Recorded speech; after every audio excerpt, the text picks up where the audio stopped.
morning and welcome to Good Morning Tobago right here on Tobago Updates. Guys, you know whenever you see me here, it's because we're about to have those conversations that you want to have to get your morning started. And I'm going to ask those questions that you want to know. Now, as we kick off our discussions this morning, we're going to have some interesting conversation as I have an hour-long chat with a man that we want to hear from right now, who is the Secretary for Infrastructure, and that is Mr. Trevor James. He's also Assemblyman Trevor James. But before we get into that conversation, guys, I want to start off by giving you the news in 90 seconds. So Prime Minister Dr. Keith Rowley has warned the THA that if they are in breach of the law, he will intervene. He was speaking at a breakfast function in honor of the breakfast function in his honor at the Trinidad Hilton yesterday, referring to a controversial audio clip with voice resembling high-ranking THA officials. Dr. Rowley's political popularity will not prevent anyone from facing the consequences of the law if they break it. He also mentioned that as Prime Minister, he is also cautious about what he says and does in case someone is secretly recording him. He hoped that the controversy could serve as a lesson for the current THA officials.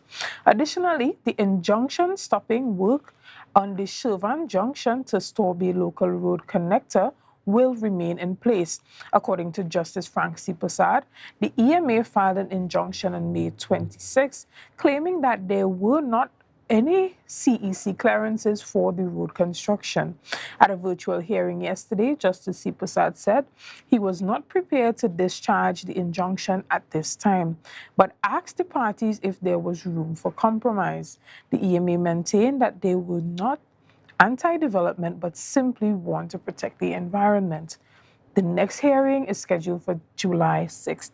And finally, according to Prime Minister Dr. Keith Rowley, there would be no invitation extended to foreign observers for the upcoming local government elections. He responded to a call by the opposition leader to have observers present for the elections. Dr. Rowley stated that the PNM has a good track record of holding elections without incident and that no oversight was required. He added that if there were foreign observers, the UNC would be the ones flagged for inconsistencies. So he is doing them a favor. Guys, again, this morning, as I indicated earlier, we're about to have some conversation. And as we get into those conversations, we're going to highlight a bit of what was discussed in our News in 90 Seconds or second story, which has to do with EMA clearance for that Shervan Road to Storby Local Connector Road. And as we have that discussion this morning, I have the pleasure of speaking with Assemblyman Trevor James, who is the Secretary for Infrastructure, Quarries and Urban Development. Good morning, Mr. James. Good morning, Shenell. Good morning, Tobago Updates. Good morning, Tobago. Good morning, Trinidad. And I'm sure that you are just as excited as me this morning to have an extensive conversation regarding development here on the island, and specifically this Storby, Shervan to Storby Connector Road that we have heard a lot about in the last 2 weeks in regards to EMA clearance. We had the Friendship Estate coming out, members who live in the back there coming out and showing their concern about the environmental impact and the impact on their property. So this morning we look forward to having that conversation. As we get into that conversation, one of the things that was highlighted in the press release that was released recently from your division was that this project was not something that recently came about. It was one that was initiated initially in its initial stages, planned by the previous administration, and you, in your capacity as secretary, have decided to take on the initiative to actually get it done. So let's talk about the initiation of the project, the conceptual stages of that. You came in and met the plan there already, and what was the reasoning behind deciding that this year, particularly now, was the time to go ahead with that route? Thank you, Shenell. Before I start, though, let me wish my daughter happy birthday today. I missed Julian's section, but today is the birthday of my first daughter, and I'm going to wish her happy birthday and welcome the newest doctor in Tobago, Dr. Safia and James. Now, the project to connect Cove to Tobago Local Road and to connect Shervan to that connector is a project that has been on the books for a long time. It has been designed by Pure. We came in, met some of the design, some of the information, and we looked last year at trying to do this for prepare for the carnival to alleviate a lot of the traffic congestion in preparation for the airport, to see how the road would work as the airport is built out and the commute, how that would work. We tendered that project last year through our design, build, finance strategy, but we took a decision to delay the start because we wanted to ensure that the timing of the repayment was at a point down the road when we could meet the commitment. And we didn't want to start several design, build, finance projects at the same time and have the same commitment down the road as we have today with the plethora of projects that executed by the former administration, all coming to bear to place demands on the limited budget that we have. Now, the issue here with the EMA is mostly sub judice now because it is before the court. But I want to point to Begonians to the politics behind this issue, because we believe strongly that a lot of this issue is political. And we're going to get into that. So we just wanted to start it off with getting a little background on the project. And you said that a lot of it was initiated by the construction of that airport, as well as Carnival happening in October. So that was a little bit about the reasoning behind why you decided to go ahead with that project. Because there is a lot being said about some of the main roads that already exist in Tobago and why we decided to focus on creating this new road for that very same purpose that you indicated, as opposed to focusing on fixing the existing road and infrastructure issues That's that a already exist. conversation, Shenell, that we will always have in Tobago. And that conversation essentially is because of the budgetary constraints that we have. We cannot, now let me say that we cannot have a situation where we spend the entire budget that we have on maintenance works. That way the island does not move and we remain mired 20 years ago. If you look at what is happening in Trinidad across the island, there's a whole list of projects that have been executed over the last few years and on the books to be executed.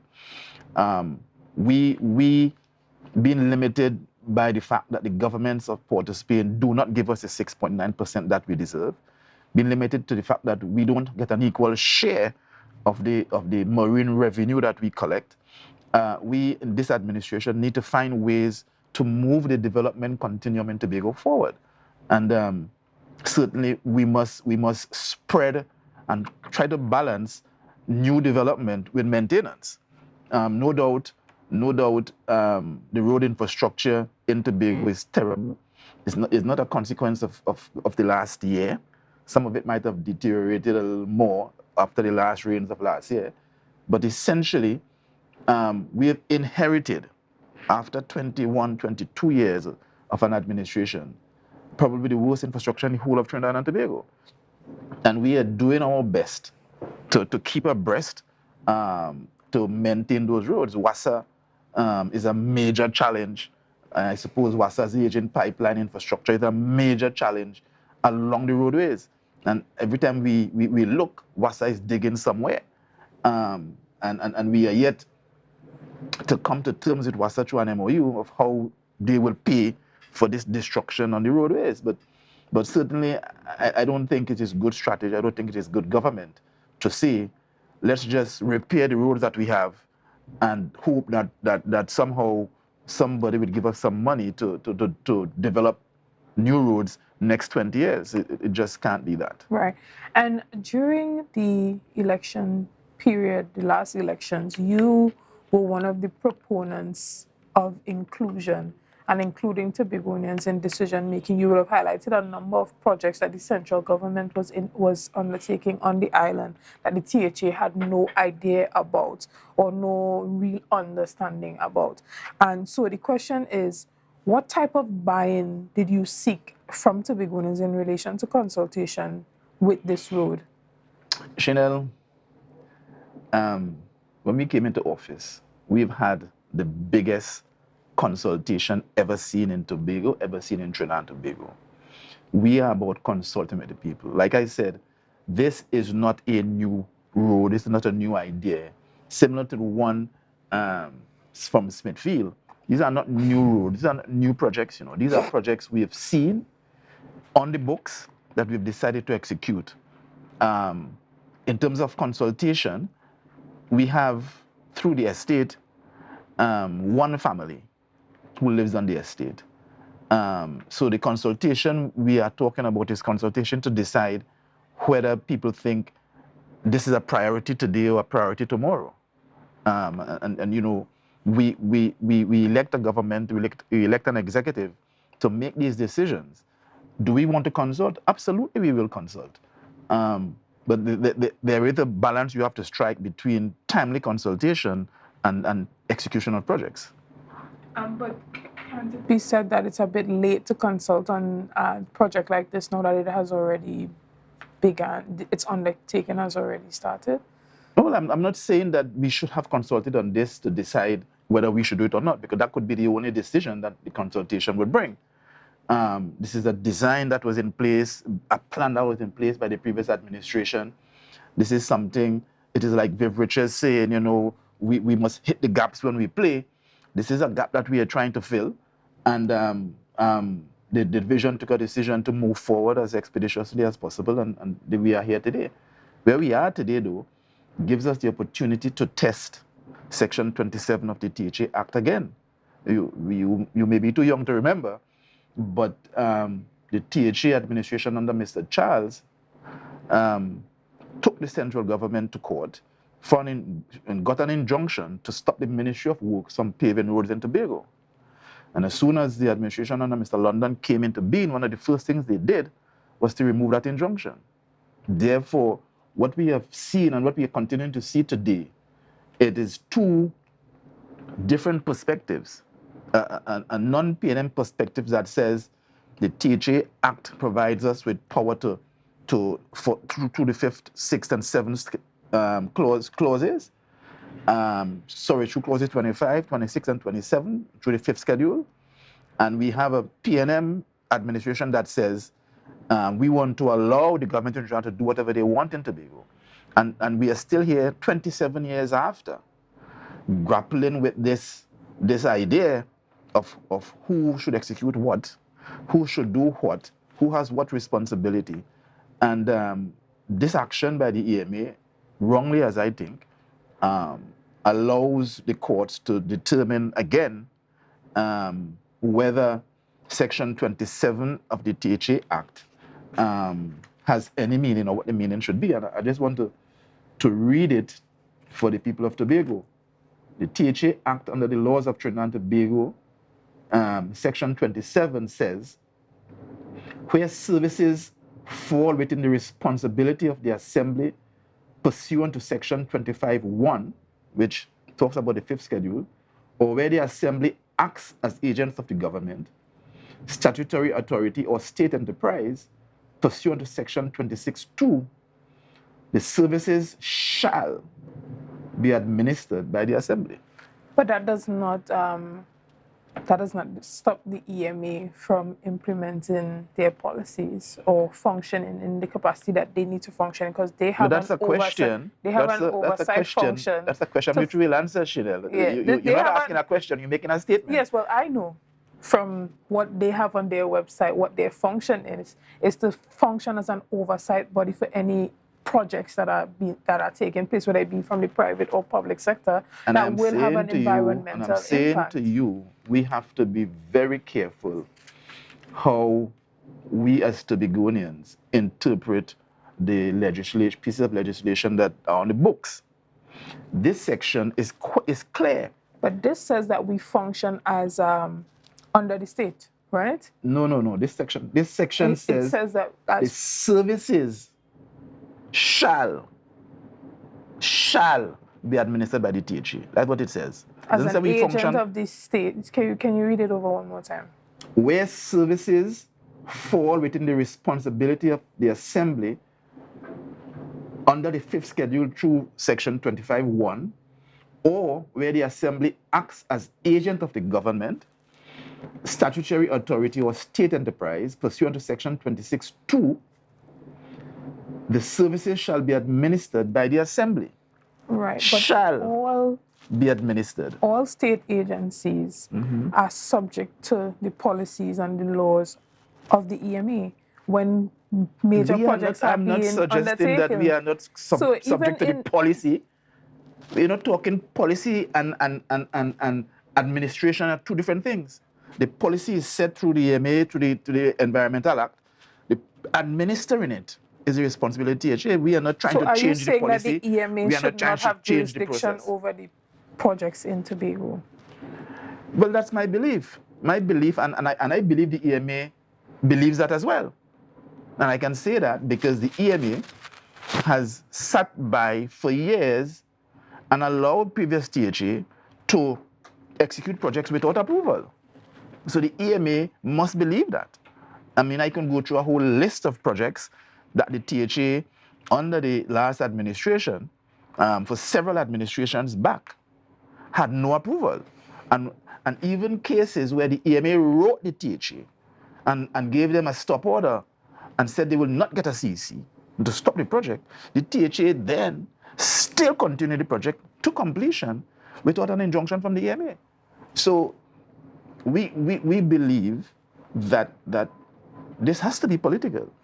Okay, and if you do believe it is political, have your legal representative filed a motion for the court to give the EMA a particular time frame within which they have to make the decision regarding the project? No, the EMA, like anybody, can go to court and ask an injunction. Of course, but I'm saying... The EMA has done that, and we are treating the matter in court. I don't want to discuss the court matter in itself to any extent, but the EMA has filed an injunction. We are represented at the court. We had the first meeting of the court on the matter yesterday. Out of that, the judge has given directions which we will follow, and we will come back to the court in due time to represent what we think the position of the THA and the people of Tobago should be. But we have to be very careful in Tobago. The rights we give up. We have struggled for years to come to this place of this Act 40 of 1996. And you have we have to be highlighted very, that you very strongly careful. believe that this could be political, right? In really stifling... No, that's my opinion. I don't speak my opinion as well as fact. In stifling the developmental goals of the THA. So it is based on that premise that I'm asking, is it not reasonable for you to then request from the court that they give the EMA a particular time within which they need to respond to the THA for this project? Because if we leave it up in the air, isn't it going to allow the EMA to even further delay the project? I think the question has to be rephrased. We went to court and we asked for the matter to be discharged, and the learned judge prefers to hear the matter out. And so we will submit ourselves to the court and abide by the rulings of the court. So whether we can file for another injunction against the EMA, it's a matter that we will consider after this is determined in some way or fashion. But for this exercise, I stand advised, but I don't think that we can counter sue the EMA, through this process. All right. Well, we're going to come back with lots more of this conversation because I really want us to get a bit into that and where the THA stands on our rights and how the court would be fair in its judgment moving forward. So, guys, we're going to take a quick break and we'll be back right after this. Yeah. Hey. Tobago updates. Good morning and welcome back to Good Morning Tobago right here on Tobago Updates. Now, before we left for the break, we were talking about the EMA not giving that CEC clearance for the Shervan to Storby Connector Road. And one of the questions that I was asking is, can we as a THA here in Tobago ask the judge to give them a time frame within which they need to respond on the project? However, during the break, I was, clarity was given in that we did not, or the THA here in Tobago did not apply for any EMA clearance for the project. So give us a little bit more insight on that, and why none was applied for the listen, project. we believe strongly that the THA of the past has set the precedence of how the THA operates. And over the last 10, 15 years, even when there was a UNC government in Trinidad that would have put an EMA board into place and all of that, the THA from 2009 to 2013 started several projects without EMA approval. We have Bell Garden Housing Development, where a sewer treatment plant is on the bank of a river. We have Adventure Housing Development, again a sewer treatment plant on the bank of a river, on more than 5 acres of land. We have Blemen on a mountain. We have a breakwater in Pigeon Point. We have Princess Bay Jetty in Roxborough. We have the revetment we just did in Roxborough as well on Princess Bay further down. None of those projects, and those are just some, I can go on, name 20 projects. Castara Fisherman Facility, where the EMA actually wrote the THA and said, listen, stop the work. You don't have approval to build that fisherman facility next to a river, and where the river and the sea converges. The THA disregarded that letter and finished the project.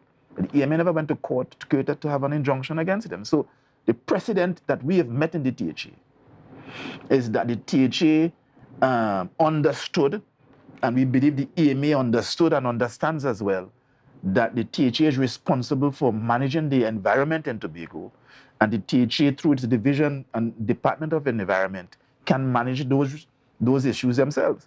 Right. That's the impression, and that's the precedent that we have met. Right. And so we find this strange, and therefore we did not submit an application to the EMA. Strategy-wise, we may decide to do that now, but the EMA, in my opinion, has demonstrated a willingness to accept, to not object strongly, as they're doing through this injunction to the THA projects, and we hoped that that would continue. Alas, it is not. And so we can't take away the right of any organization, any individual, from going to the court to seek redress if they feel that they have been harmed in some way. Right. And as I would have stated before, in regards to how the EMA functions as an oversight body to implement the Environmental Management Act, a lot of us still don't necessarily understand how the EMA is supposed to function in Tobago, as you suggested. So give us some clarity as to how the EMA functions here in Tobago and under which division they reside. The EMA's relationship with the THA is managed, I think, through an MOU with the Division of Food Production, now called the Division of Food Production. It's a long name, I don't remember the full name. But the Department of the Environment is under that division. And the Department of the Environment has had an MOU with the EMA. Now, the relationship is defined, I suppose, through that MOU. But we believe that the law, the same law that people seem to believe want to come down on the EMA Act side, the law that governs Tobago says clearly that the services shall be administered by the Assembly. All services under the 5th schedule, of which the environment, I think, is in item 20 of the 5th schedule, shall be administered by the THA.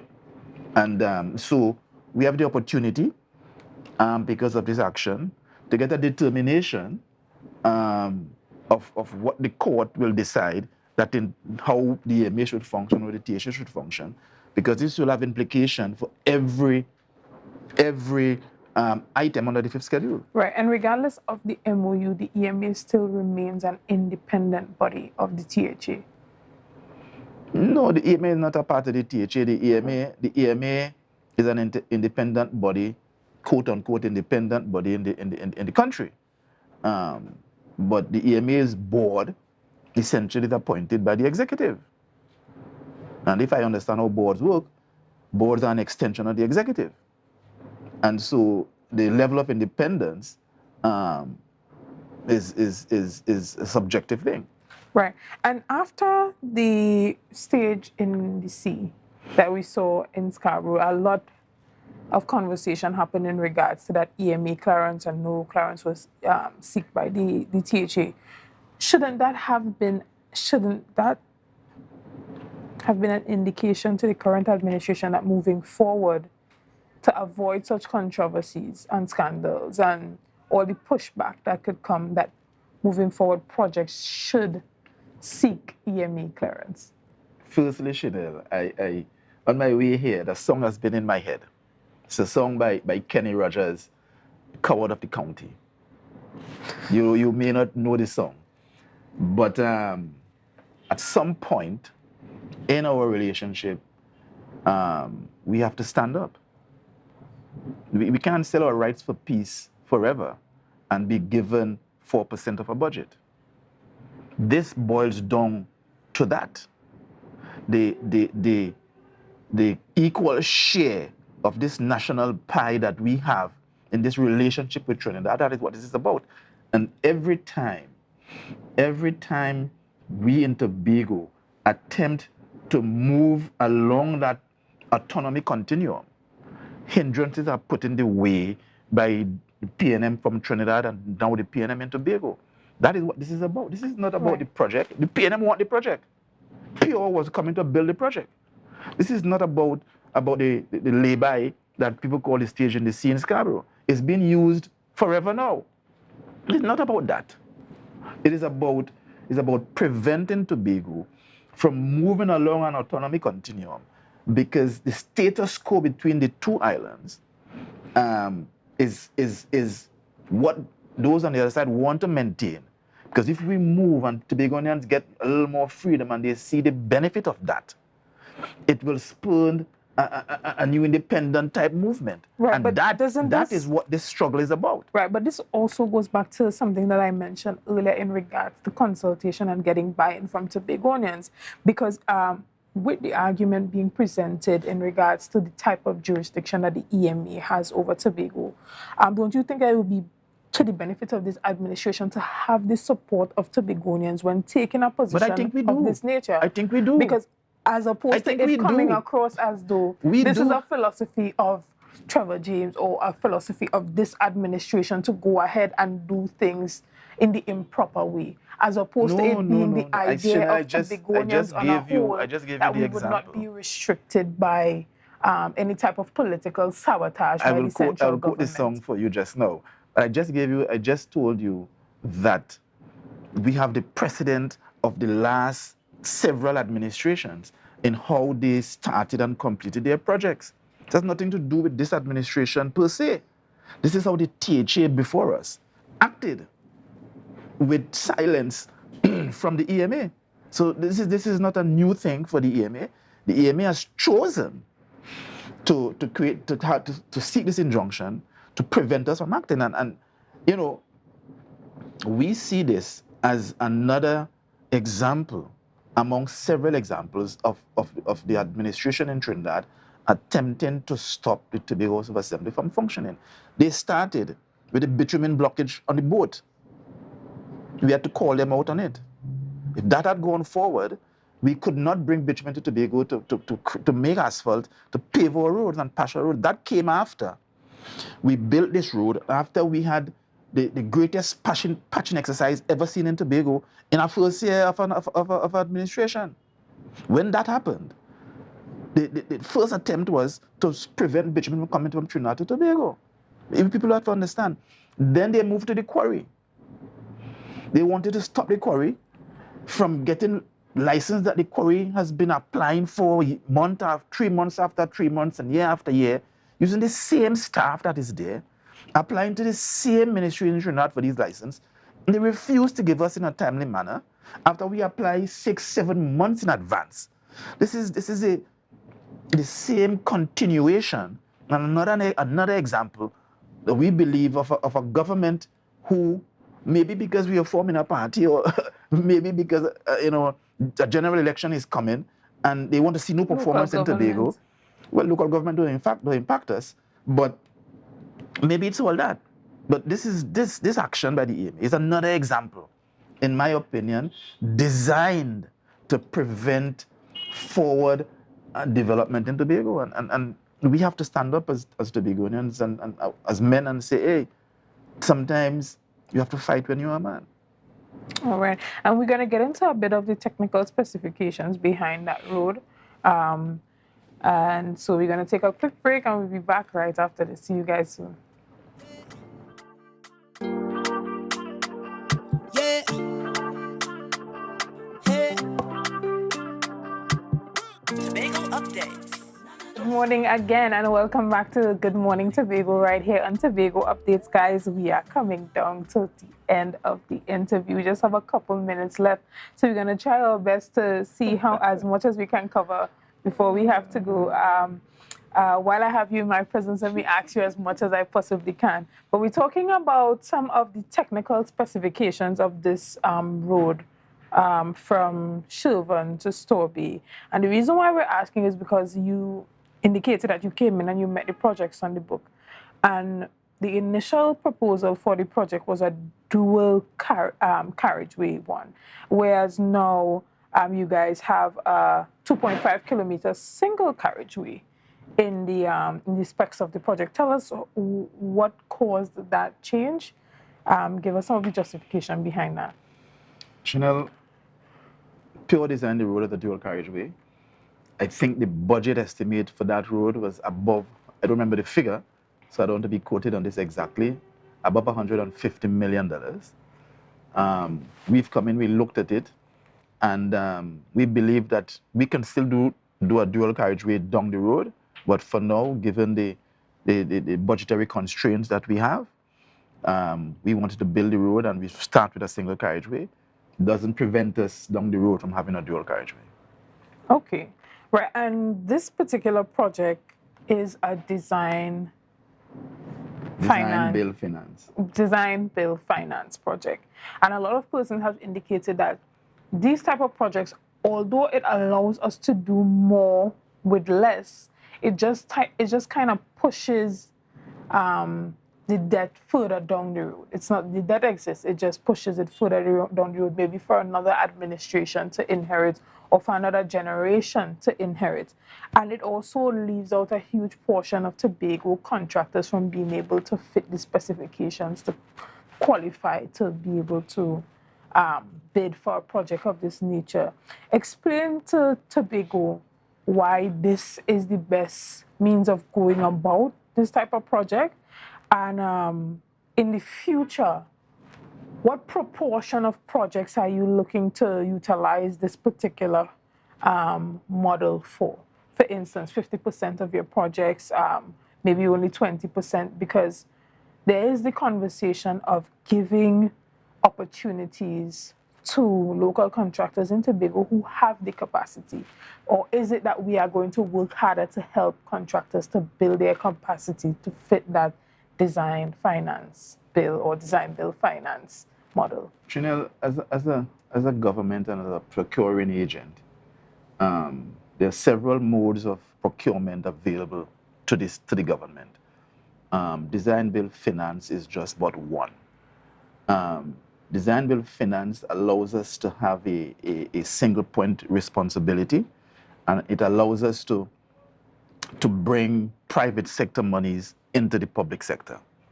The timing of payment, again, we are not pushing 100% of the payment at one point. We are doing, I think in this project, 3 payments. And so we can design the financial model to fit the projected budget that we have. Yes, it's down the road, but I don't think it is 4 or 5 years down the road. So it doesn't constrain another administration, so to speak. The question of local contractors and all of that is a question that I continue to face. I'm on record of saying that we need to build almost an independent contracting cadre of people in Tobago, and that still remains. We are, however, where we are, given what has happened from 2020 to now.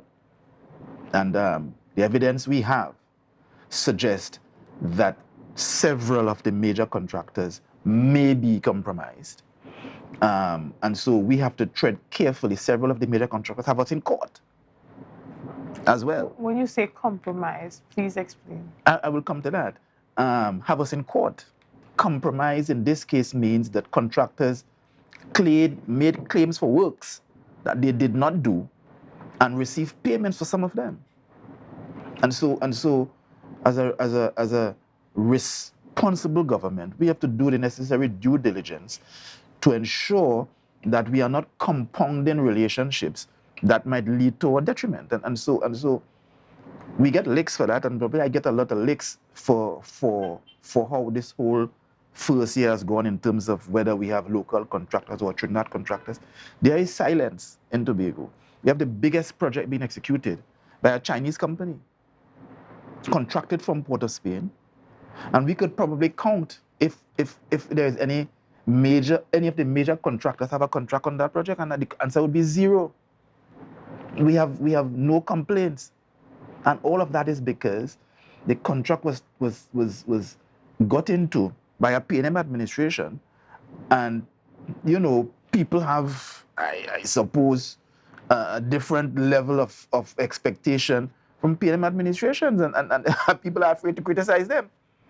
But there is no criticism. The truckers in Tobago can't get work down there. The truck that causes major trauma in Tobago was working down there, left Tobago the same night of the accident. Somehow between licensing and the police allows that to happen. And Tobago is silent. But we are having all of this conversation about who is Tobagonian contractor, who is Trinidadian contractor, and how we should design a procurement model to ensure that only Tobago contractors get work. We have, in fact, contracted several major Tobago contractors, and we will continue to do so. This new legislation, however, requires contractors to treat with the procurement regulation office, and we hope that our contractors will get themselves up to speed and register with the procurement regulator, and we can see it'll be a little teething problem now and a little delays that we will face, but we expect obviously that Tobago contractors will benefit from the state. That is not something that we are averse to. We have, hopefully, if God blesses us, to build out the whole city of Scarborough, and Tobago contractors will benefit, and Trinidad contractors will benefit, and international contractors will benefit, as the Chinese are benefiting down there and taking a whole major part of our US dollars out of the country. But Right. but people in Tobago don't complain about that. It seems as though every action that the central government takes engenders no complaints from Tobagonians. It's a strange phenomenon. We sat back. The WASA today is executing a work on state lands in Tobago without the express permission of the state, the THA in Tobago. Should we file an injunction against them and prevent the development and the pipeline going to the southwest, which will bring relief to people down there? Should we go to court and say, hey, this is our state land, and let me stop the project? So in this relationship, we will continue to be the mature one, and we will continue to see where it goes. So with that maturity, we can see you guys applying for EMA clearances until the relationship between the THA and the EMA is clarified. Well, it's a discussion we had just last night and yesterday, in how we adapt the strategy to the current situation. We have essentially a month, 6 weeks for this to be determined in some way. And we would sit again and we would look at how the laws are being interpreted by the courts, and we would take decisions based on what we think is best for the island and to move the island forward. Excellent. And finally, California Stucco Company Limited. They were the same ones that did that road that from Mount Mary that comes straight up to San Cecil. Am I correct? Straight up to Dutch Fort. Yeah. Straight up to Dutch Fort, sorry. And there was a lot of controversy surrounding the procurement process for that particular project. You know, many persons indicated that the sole select nature of that project, based on the emergency works needed, was not necessarily an emergency. But explain to us in regards to this particular project, what type of procurement process did you guys go through to select this contractor once more? Shenell, that question is fraught with inaccuracies, though. But all right. Well, please indicate to me what aspect of that was not. That was not. The contract was not procured under a sole select. Okay. It was a competitive selective tender. Okay. California Stucco was awarded as a result of the assessment of a selective tender, both for this and for the project that they have now won. Okay. But you see, history is a hell of a thing. And I just want to, because you raised it, you know, I suspected that would arise. So I came with this document. I'm going to read from an Executive Council minute of January 13th, 2021, and an Executive Council minute of December 4th, 2020, in the lead up to the January election. The lead up to the January election on November 4th, 2020, in the middle of COVID, the last executive used the Executive Council as a procurement agency. Hear what the minute says. That the Executive Council has granted covering approval for the engagement of suitable qualified local contractors to perform emergency restoration works on failing infrastructure throughout the island of Tobago that have been caused by inclement weather or otherwise. Otherwise is an important word, because you may not remember that year we had no inclement weather. We had no real storms passing through. Second item says that the Executive Council granted approval to the Division of Infrastructure, Quarries and Environment to sole select suitable qualified firms from the Assembly's pool of registered contractors to a tune of up to $99 million. The Assembly, through the Executive Council, gave authority to sole select works for up to $99 million. This is in addition, and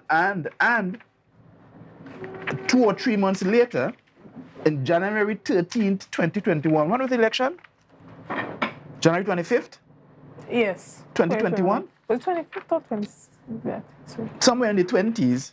It was 26th. 2 weeks before the election, the Executive Council approved another $85 million that they could not find and committed it for sole select contractors. That's $180 million between November 2020 and January 2021. We tendered that road through a selective process, and the Auditor General came to Tobago, decided that they were not going to audit 2017, 18, 19, 20, 21, 22, and audit, in 21, and audit 2022, 2023, to pick up that road. Right. And all they could find in their management letter were projects tendered and contracted in the first half of 2021-2022 financial year by the PNM. So when people push that narrative, you know,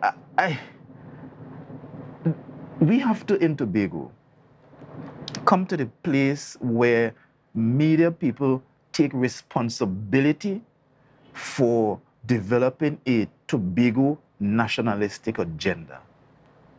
We have to not only ask questions that opposition people are asking and push narratives that opposition people are asking. We have to find a way in Tobago to be part of a national building process used through the media to bring fairness and equity and to teach our young people as well that this thing that we call Tobago is all of ours, not PNM people alone. But not doesn't that give you the opportunity as well when questions are asked that the opposition is that is asking why I'm here. to bring the facts like you did this morning? That's why I am here. And have the clarity that is needed. Because if not, then those particular narratives dominate the space. So when the media gives you the opportunity to come and bring your facts and rebut, it is actually in your best interest. Well, that's why I'm here, Shenell, because we continue, and I think our supporters are too silent. I want to appeal specifically to our supporters. Listen, we need to stand up and resist and to make sure that we are having an equal say on the issues that are affecting our development. This whole struggle that we are engaged in is about energy resources. If we become, for want of a better phrase, more independent, we will claim our energy resources, and this is what this is about, preventing that from happening.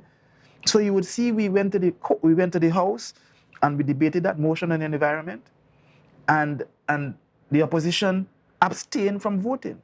They could have voted no. They abstained.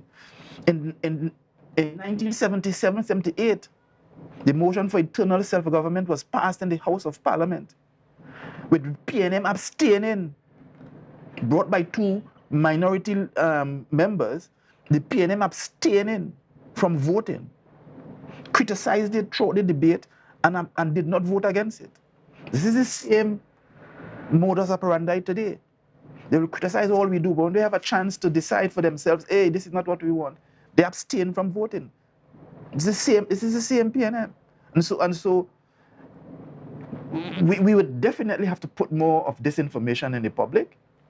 But surely, you can't compare an executive council led by a gentleman who is today criticizing us, approving the commitment of $180 million, $184 million to sole select procurement. And not only preparing an appendix with listed contractors with which that money should go to. Well, that is what we have, and I will find a way to put it in the public because I am getting to that place. Unfortunately, all our time for this morning is up. So we look Shenell, forward to seeing the interview. No, we look forward to seeing this on your Facebook later on. So no, it will not be on my Facebook. We will be paying. This is my happy week. I'm celebrating my daughter's achievement this week, and it will not be on my Facebook. Oh, okay, no problem. Well, whatever means you decide to use to get it out there in the public, we look forward to it because a number of persons would like to cross-reference the document and just have the facts as opposed to the fiction or the narrative as you see. But again, thank you so much for taking the time out to come to Tobago Updates and helping to make us the #1 broadcaster here on the island of Tobago. Again, thank you for bringing the facts and the figures, and we look forward to continuing to have similar discussions in the future. Thank you very much. It's always a pleasure to be here, and thanks to the people of Scarborough Mount Grace for giving me the opportunity to represent them and have a voice in this Tobago space. Again, thank you guys. That was our conversation this morning with Assemblyman Trevor James, and thank you so much for logging on. Thank you for staying tuned, and thank you for adding your comments, your likes, and your shares. Again, thank you for being there with us and making us the #1 broadcaster here on the island of Tobago. Guys, enjoy the rest of your day. It's a bit overcast outside, so be careful. And yeah, have a great week, guys. Thank you.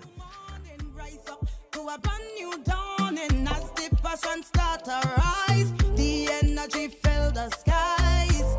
I say thanks for favor to wake up and hear me neighbor. 60,000 people strong.